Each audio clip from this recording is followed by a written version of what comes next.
तो आज का हमारा लेक्चर शुरू करते हैं और ये लेक्चर है अगस्त मैगजीन का विजन है इसका। इसके बाद मैं सितंबर का मैगजीन का जो भी क्वेश्चन रहेगा वो डिस्कस करूँगा करंट अफेयर के बेसिस पे। ये करंट अफेयर शुरू करते हैं। डॉक्टर विक्रम साराभाई न्यूज़ में हैं, क्यों हैं तो इनके बारे में थोड़ा देख लेते हैं। चंद्रयान 2 द्वारा चंद्रमा के खड्डों यानी मून क्रेटर की तस्वीर ली गई है। इसरो द्वारा इसमें से एक का नाम भारतीय अंतरिक्ष कार्यक्रम के जनक विक्रम साराभाई के नाम पर रखा गया है। भाभा जो हमारा इंस्टीट्यूशन है लगभग इन्हीं के नाम पे है। तो ये जो अंतरिक्ष कार्यक्रम है उनके जनक कहे जाते हैं विक्रम साराभाई। विक्रम साराभाई के नाम पर ही वहाँ पे एक क्रेटर है, उसका नाम रखा गया है। चंद्रमा के जो खड्डे होते हैं, मून क्रेटर उनको बोला जाता है, उनकी तस्वीर ली गई है। इसरो द्वारा इसमें से एक नाम मतलब इसरो द्वारा इसका नामकरण हुआ है। इसरो क्या है? इंडिया की स्पेस एजेंसी है। डॉक्टर विक्रम साराभाई के बारे में थोड़ा जान लेते हैं, क्योंकि इनके बारे में आ सकता है, क्योंकि न्यूज़ में है। उन्होंने वर्ष 1947 जब हमारा देश आज़ाद हुआ था में अहमदाबाद में भौतिक अनुसंधान प्रयोगशाला यानी फिजिकल रिसर्च लेबोरेटरी या PRL की स्थापना थी। वह परमाणु ऊर्जा आयोग एटॉमिक एनर्जी कमीशन के अध्यक्ष भी रहे थे। इन्होंने इसरो की स्थापना में महत्वपूर्ण भूमिका निभाई थी और वे भारतीय अंतरिक्ष कार्यक्रमों के जनक के रूप में भी विख्यात हैं। पुरस्कारों से सम्मानित उन्हें शांति स्वरूप भटनागर पुरस्कार वर्ष 1962 में दिया गया था। देखिए यहाँ पे जो ये क्वेश्चन है ये बन जाएगा कि उन्हें कौन कौन से पुरस्कार मिले थे।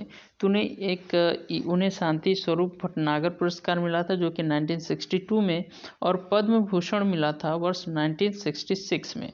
मरणोपरांत पद्म विभूषण भी मिला था 1972, जो कि पुरस्कारों की श्रेणी में सबसे उच्च पे आता है। तो पुरस्कारों से सम्मानित किया गया। तो 1972 में मरणोपरांत पद्म भूषण और भटनागर पुरस्कार। चलते हैं अगले न्यूज़ पे। वामन ग्रह सेरेस को ओशन वर्ल्ड का दर्जा दिया गया है। Dwarf planet cares given status of N ocean world. इसे यह दर्जा इसलिए प्रदान किया गया है क्योंकि वैज्ञानिकों ने यह सुनिश्चित किया है कि सेरेस पर लवणीय जल का एक भंडार मौजूद है जो इसे जल समृद्ध यानी वाटर रिच बनाता है। सेरेस एक वामन ग्रह है जिसको ड्वार्फ इंग्लिश में बोलते हैं, जो मंगल और बृहस्पति के मध्य क्षुद्र ग्रह पेटी एस्टेरॉयड बेल्ट में अवस्थित है। तो यहाँ से एक और चीज़ आप ध्यान रखिएगा, ये भौतिक विज्ञान का ही ये एक क्वेश्चन बन जाएगा कि जो है एस्टेरॉयड बेल्ट की बात करें वो कहाँ पाया जाता है, तो वो मंगल ग्रह और बृहस्पति ग्रह के बीच में पाया जाता है। मंगल और बृहस्पति जैसे सूर्य से दूरी के हिसाब से देखें तो पहले बुध पड़ता है, फिर शुक्र है, फिर हमारी पृथ्वी है, फिर मंगल है, फिर उसके बाद बृहस्पति है, उसके बाद यूरेनस एंड नेपच्यून है, जिसको यूरेनस और अरुण और वरुण बोलते हैं। तो मंगल ग्रह जो कि पृथ्वी के बाद पड़ता है और बृहस्पति उसके बाद, तो उनके बीच में एक बेल्ट पाई जाती है जिसको एस्टेरॉयड बेल्ट बोलते हैं। तो सिर्फ वामन ग्रह यानी बौने ग्रह इनको बोला जाता है, ड्वार्फ प्लैनेट बोला जाता है, इनको कई नामों से जाना जाता है। तो आगे देखते हैं क्या है कि वामन ग्रह के लिए निर्धारित मापदंड क्या है। तो वामन ग्रह की क्या कैरेक्टरिस्टिक है इसको थोड़ा जान लेते हैं कि इसमें भी थोड़ा सा क्वेश्चन बनाया जा सकता है। तो ग्रह सूर्य के चारों ओर परिक्रमा करता है। तो ये जो वामन ग्रह है जिसको बौने ग्रह बोला जाता है, ये सूर्य के चारों ओर परिक्रमा करते हैं। बिल्कुल सही बात है। वह किसी ग्रह का कोई उपग्रह नहीं होता है, क्योंकि अगर उपग्रह हो जाएगा तो वो कहाँ बौने ग्रह में आएगा, वो तो फिर सैटेलाइट में कहा जाएगा। जैसे कि पृथ्वी का एक ही उपग्रह है, वो है चंद्रमा। इसकी कक्षा पड़ोसी ग्रह की कक्षा को न काटती हो, मतलब इसका जो एक सबकी कक्षा होती है ना, जैसे पृथ्वी सूर्य के ओर ऐसे चक्कर लगाती है, तो उनकी एक लाइन है कि इसी लाइन पे करेंगे। तो एस्ट्रॉयड का भी ये होता है कि ये इस लाइन को क्रॉस नहीं करेगा, मतलब वो इस तरह से नहीं करेगा परिक्रमा, ठीक, वो एक लाइन में ही करेगा। तो ऐसा होता है। तो वो किसी और ग्रह का भी जो है कक्षा को नहीं काटेगा, वह किसी ग्रह का उपग्रह नहीं होगा, और वो सूर्य के चारों परिक्रमा करेगा। और इसमें गुरुत्वाकर्षण के लिए पर्याप्त द्रव्यमान होना चाहिए जो इसे लगभग गोलाकार आकृति प्रदान करता हो, मतलब उसके अंदर ग्रेविटेशनल फोर्स भी होता है। तो अगर पूछा जाता है कि क्षुद्र ग्रह यानी भौतिक ग्रह के अंदर, ड्वार्फ के अंदर जो है ग्रेविटेशनल फोर्स पाया जाता है कि नहीं पाया जाता है, तो उसमें पाया जाता है। तो अगला चलते हैं, देखते हैं अगला न्यूज़ क्या है। तो कीमो सिंथेसिस यानी रसायन संश्लेषण जिसको बोलते हैं, कीमो सिंथेसिस जिसको रसायन संश्लेषण कहते हैं, सूक्ष्म जीवों के अस्तित्व में सहायक है। Chemosynthesis aids microbes survival. हाल ही में वैज्ञानिकों ने यह खोजा की है कि विश्व भर में सूक्ष्म जीव चरम परिस्थितियों में अस्तित्व बचाए रखने हेतु हाइड्रोजन, कार्बन हाइड्रोक्साइड और कार्बन मोनोऑक्साइड का भोग यानी फीडिंग करते हुए वायु पर जीवित रह सकते हैं।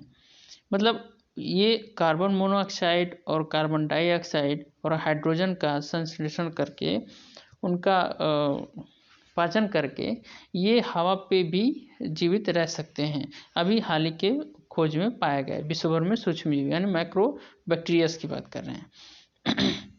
वर्ष 2017 में यह परिघटना अंटार्कटिका में अवलोकित की गई थी, किंतु वह शोधकर्ताओं को अनुसंधान में यह ज्ञात हुआ है कि यह परिघटना वैश्विक है तथा यह विश्व के तीनों ध्रुवों अंटार्कटिक, आर्कटिक और हिंदुकुश हिमालय में तिब्बत पठार की मृदाओं में घटित होती हैं। तो यहाँ पे भी देखिए IAS के प्रीलिम्स में ये कूट में क्वेश्चन बन सकता है कि ये कहाँ कहाँ हाल ही में पाया गया है, ये कहाँ कहाँ पाया जा सकता है।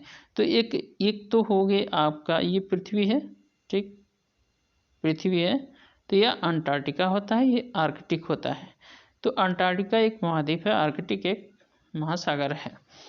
तो यहाँ और यहाँ आपके इंडिया जो कि यहाँ लाई करता है आपके इक्वेटर के जस्ट ऊपर, और यहाँ हिंदकुश पर्वत जो कि हिमालय के ऊपर पठारी में जो कि तिब्बत होता है वहीं पे हिंदकुश पर्वत पाया जाता है। तो वहाँ 3 जगहों पे ये पाया जाता है। ठीक, चलते हैं आगे, देखते हैं क्या है। यह निष्कर्ष का तात्पर्य यह है कि सूक्ष्म जीव अपने संवर्धन हेतु वायुमंडल में अत्यधिक अल्प मात्रा में मिलने वाली गैसों जैसे ट्रेस गैसों कहते हैं, जैसे वायुमंडल में नाइट्रोजन होता है, ऑक्सीजन, ऑर्गन, अतिरिक्त विद्यमान अन्य गैसें का उपयोग ऊर्जा और कार्बन स्रोत के रूप में करते हैं। यह कीमोसिंथेसिस यानी रसायन संश्लेषण नामक प्रक्रिया द्वारा ही संभव है, जो निम्न प्रकाश संश्लेषित क्षमता, सूर्य के प्रकाश की कमी या अनुपस्थिति में वाले क्षेत्रों में सूक्ष्म जीवों के विकास में सहायता करता है। कीमोसिंथेसिस यानी रासायनिक संश्लेषण के बारे में थोड़ा जान लेते हैं क्या होता है। यह ऐसी प्रक्रिया है जिसमें के माध्यम से जीवाणु अथवा अन्य जीवित सूक्ष्मजीवी अकार्बनिक रसायनों से संबंध अभिक्रियाओं से सामान्य तौर पर सूर्य के प्रकाश की अनुपस्थिति में ऊर्जा प्राप्त करते हैं। मतलब कि जब सूर्य का प्रकाश नहीं रहता, मतलब रात के समय में ये सूक्ष्मजीव ये अकार्बनिक रसायनों से अभिक्रिया करके भोजन ग्रहण कर लेते हैं। इस प्रक्रिया को कार्बन स्थिरीकरण यानी फिक्सेशन भी कहते हैं, कार्बन फिक्सेशन भी कहते हैं, जिसके माध्यम से अकार्बनिक कार्बन को जीवित सूक्ष्मजीवों द्वारा कार्बनिक यौगिकों में परिवर्तित किया जाता है और ऊर्जा के रूप में संग्रहित कर लिया जाता है। कार्बन डाइऑक्साइड, मीथेन और नाइट्रस ऑक्साइड जैसी ग्रीन हाउस गैसों के उत्पादन और चक्रण यानी साइक्लिंग पर कीमोसिंथेसिस का होता है। तो देखिए क्वेश्चन यहाँ पर पढ़ सकता है कि जो कि कीमोसिंथेसिस है उस पे जो है कि ग्रीन हाउस गैसों का उत्पादन, cycling, methane, nitrous oxide, carbon dioxide, इसका असर पड़ता है कि नहीं पड़ता है। तो ये पड़ता है, ये आपको ध्यान रखना है। आगे चलते हैं। प्रकाश संश्लेषण बनाम कीमोसिंथेसिस यानी रसायन संश्लेषण क्या होता है। फोटोसिंथेसिस आप लोग जानते हैं, जिसमें पौधे डायरेक्ट जो है सूर्य का प्रकाश को ग्रहण करके और अपना भोजन बनाते हैं, जिसको प्रकाश संश्लेषण कहते हैं। तो प्रकाश संश्लेषण को थोड़ा इसमें बताया गया है। पर्याप्त मात्रा में सूर्य प्रकाश की उपलब्धता में पादपों और कुछ जीवाणुओं में घटित होता है। प्रकाश संश्लेषण करने वाले सूक्ष्मजीवी कार्बन डाइऑक्साइड और जल को शर्करा और ऑक्सीजन में परिवर्तित करने हेतु सूर्य की ऊर्जा का उपयोग करते हैं। शर्करा मतलब ग्लूकोज। ठीक। रासायनिक संश्लेषण में भोजन का उत्पादन करने हेतु रासायनिक अभिक्रियाओं सूर्य की ऊर्जा के बजाय द्वारा निर्मुक्त ऊर्जा का उपयोग किया जाता है। मतलब जो कि कीमोसिंथेसिस बोलते हैं। रसायन संश्लेषण में भोजन का उत्पादन करने हेतु रासायनिक अभिक्रियाओं यानी केमिकल रिएक्शन द्वारा निर्मुक्त ऊर्जा, जो भी केमिकल रिएक्शन होता है उसमें जो ऊर्जा निर्मुक्त होती है, जो ऊर्जा उत्पन्न होती है, उसका उपयोग करके ये भोजन ग्रहण कर लें तो उससे एनर्जी प्राप्त करते हैं सूर्य के बजाय, प्रकाश के बजाय। अगला न्यूज़ देखते हैं क्या है। चैलेंज एक देखते हैं क्या है कि चैलेंज आत्मनिर्भर भारत के लिए नवाचार समाधान, यानी स्वदेशी micro processor challenge innovate solution for आत्मनिर्भर भारत। इस पहल के तहत नॉन मेस्को यानी कि नए जो कि बिजनेसमैन हैं, स्टार्टअप्स, छात्रों को इन माइक्रो प्रोसेसरों की उपयोग के माध्यम से विभिन्न प्रौद्योगिकी उत्पादों को विकसित करने के लिए आमंत्रित किया गया है। माइक्रो प्रोसेसर छोटे छोटे चिप होते हैं, उनकी बात कर रहे हैं। इसका उद्देश्य भारत की रणनीतिक एवं औद्योगिक क्षेत्रों की भविष्य की आवश्यकताओं को पूर्ण करना और आयात पर निर्भरता में कमी लाना है। साथ ही इसका उद्देश्य अप्रचलित प्रौद्योगिकी की समस्या को दूर करना तथा लाइसेंसिंग एवं सुरक्षा संबंधी मुद्दों का समाधान करना है। इसे इलेक्ट्रॉनिकी और सूचना प्रौद्योगिकी मंत्रालय द्वारा आरंभ किया गया है। तो ये भी याद रखिएगा कि ये किसके द्वारा आरंभ किया गया है। तो इलेक्ट्रॉनिक यानी मीटी जिसको बोलते हैं, ministry of electronic and communication, जिसको हिंदी में इलेक्ट्रॉनिकी और सूचना प्रौद्योगिकी मंत्रालय कहा जाता है। चैलेंज आत्मनिर्भर भारत। ठीक। सुपर ऐप्स की बात कर लेते हैं। टाटा ग्रुप इस वर्ष के अंत तक एक online all in one super apps launch करने की योजना बना रहा है।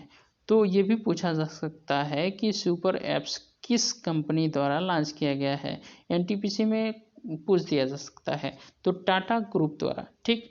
सुपर ऐप्स एक प्लेटफॉर्म है, ठीक, जिसे विभिन्न सेवाओं को एक ही मंच पर प्रदान करने वाली कंपनी द्वारा विकसित किया जाता है। सुपर, वैसे भी सुपर कोई जहाँ भी वर्ड इस्तेमाल होता है मतलब कि सुपर यानी सबसे ऊपर, यानी सारी चीज़ें वहीं मिलेंगी, वही बात किया जा रहा है। उदाहरण के लिए चीन की वी चैट का प्रारंभ एक मैसेजिंग ऐप के रूप में हुआ था, जो भुगतान, कैब, शॉपिंग, फूड ऑर्डरिंग आदि तक विस्तारित हुई। जैसे कि आज तक आप अभी देख रहे होंगे, जैसे अमेजन है और व्हाट्सएप है। व्हाट्सएप में भी सेंडिंग का ऑप्शन आ गया है। तो इस तरह की चीज़ें हैं जो कि बहुत सारी चीज़ें परफॉर्म करती हैं, उसको हम सुपर बोल देते हैं, सुपर ऐप्स बोल देते हैं। उस तरह से टाटा जो है सुपर ऐप्स लॉन्च कर रहा है। एक देश या क्षेत्र तब सुपर ऐप के लिए तैयार हो जाता है जब उसकी आबादी का बड़ा आधार डेस्कटॉप की बजाय अपने स्मार्टफोन पर निर्भर होता है और स्थानीय आवश्यकताओं के लिए अनुकूलित ऐप्स का पारिस्थितिकी तंत्र विकसित नहीं हुआ होता है। चिंतनीय विषय, मतलब इसमें क्या, अगर हम ये तो थोड़ा मेंस का हो जाता है, लेकिन फिर भी जान लेते हैं क्या एकाधिकार की आशंका निजता का अतिक्रमण होता है। इससे मान लीजिए कि अगर कोई बहुत सारे फंक्शन एक ही चीज़ पे अगर हम निर्भर हो जाएं तो हमारे सारे डेटा एक ही जगह कलेक्ट हो जाएंगे। अब उससे क्या होगा कि जब डेटा उस ऐप्स के टाटा कंपनी के पास रहेगा तो उसका जो है वो दुरुपयोग कर सकता है, वो होता है निजता का अतिक्रमण। ठीक। आर्टिकल 21। ठीक, याद आ रहा है। तो चलते हैं, रिलेट करते चलेंगे ताकि क्वेश्चन गलत ना हो। अगला न्यूज़ देखते हैं, वारली चित्रकला, वारली पेंटिंग्स की बात करते हैं। यह महाराष्ट्र की वारली जनजाति की दैनिक और सामाजिक घटनाओं को व्यक्त करती है। वारली एक जनजाति है जो महाराष्ट्र में पाई जाती है। उसकी सामाजिक यानी सोशल और दैनिक जो डेली क्या उनकी घटनाओं में व्यक्त की जाती है, उस तरह की चित्रकारी को यह कहा जाता है कि वारली पेंटिंग। तो उस जनजाति का एक उनका मुख्य एक अलग प्रकार की जो पेंटिंग होती है उसको वारली चित्रकला बोली जाती है। यह चित्रकला पौराणिक पात्रों या देवताओं की छवियों को चित्रित करने की बजाय सामाजिक जीवन को चित्रित करती है। ठीक, तो इसमें क्वेश्चन बन सकता है वैसे आईएएस या पीसीएस में कि यह बेसिकली है क्या। तो ये भी दे सकता है कि ये उनके देवी देवताओं का चित्रण करता है, छवियों का चित्रण करता है, तो वो ऑप्शन गलत होगा क्योंकि लोग इसी पे ज़्यादा ध्यान देंगे।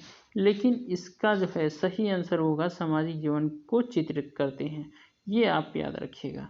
ठीक, चलते हैं आगे बढ़ते हैं। इस चित्रकला में दैनिक जीवन के दृश्यों के साथ साथ मनुष्य और जानवरों के चित्र भी बनाए जाते हैं जो बिना किसी योजना के सरल शैली में चित्रित किए जाते हैं। इसके तहत बनाए गए चित्र आखेट, नृत्य, बुवाई और कटाई जैसी गतिविधियों में संलग्न मानव आकृतियों में दृश्यों को प्रदर्शित करते हैं। कई बिंदुओं और छोटी छोटी रेखाओं देश को मिलाकर एक बड़ी रेखा बनाई जाती है। इस चित्रों का निर्माण मुख्य रूप से महिलाओं द्वारा किया जाता है। तो ये भी एक पॉइंट हो जाता है कि ये मुख्य रूप से महिलाओं द्वारा बनाया जाता है। ठीक, कौन सी एक बार और देख लेते हैं। वारली चित्रकला, वारली महाराष्ट्र की। चलते हैं आगे। नुआखाई जुहार, नुआखाई जुहार, अब देखिए क्वेश्चन दे देगा कि नुआखाई जुहार के बारे में लिखित में से कथनों पर विचार कीजिए, इस तरह से क्वेश्चन आता है आईएएस में। तो देखते हैं क्या है। यह मौसम की नई फसल का स्वागत करने के लिए कृषि से संबंधित एक त्यौहार है। अब यही क्वेश्चन बना देगा कि ये किससे रिलेटेड है। तो ये कृषि से संबंधित है, नई फसल का स्वागत करने के लिए। ठीक, नुआखाई जुहार, नुआखाई जुहार, इसे नुआखाई पर्व या नुआखाई भेंट घाट भी कहा जाता है। यह उड़ीसा, छत्तीसगढ़ और इनके पड़ोसी राज्यों के कुछ क्षेत्रों में मनाया जाता है। खास करके जो ये उड़ीसा इधर का भारत के नक्शे में अगर हम बात करें तो ये जो भारत का नक्शा है नीचे का, तो यहाँ आपका उड़ीसा, छत्तीसगढ़, बिहार इस तरह की चीज़ें होती हैं। मध्य प्रदेश भी सटा हुआ है। तो ये इन क्षेत्रों में नुआखाई पर्व मनाया जाता है। नुआखाई दो शब्दों का एक संयोजन है जो नव चावल के सेवन का संकेत देता है। अर्थात नुआ का अर्थ है नया और खाई से तात्पर्य है कि खाना। समझ गए। हम भी महोत्सव की बात कर लेते हैं। केरल में प्रथम बार राजकीय ड्रैगन फ्लाई महोत्सव यानी स्टेट ड्रैगन फ्लाई फेस्टिवल का आयोजन किया जा रहा है। पंतालू इस महोत्सव का आधिकारिक शुभंकर मैस्कॉट है। तो अगर हम थम्बी महोत्सव की बात करें, थम्बी महोत्सव, पहली बात की ये पूछ दिया जा सकता है थम्बी महोत्सव कहाँ मनाया जाता है, तो थम्बी महोत्सव केरल में।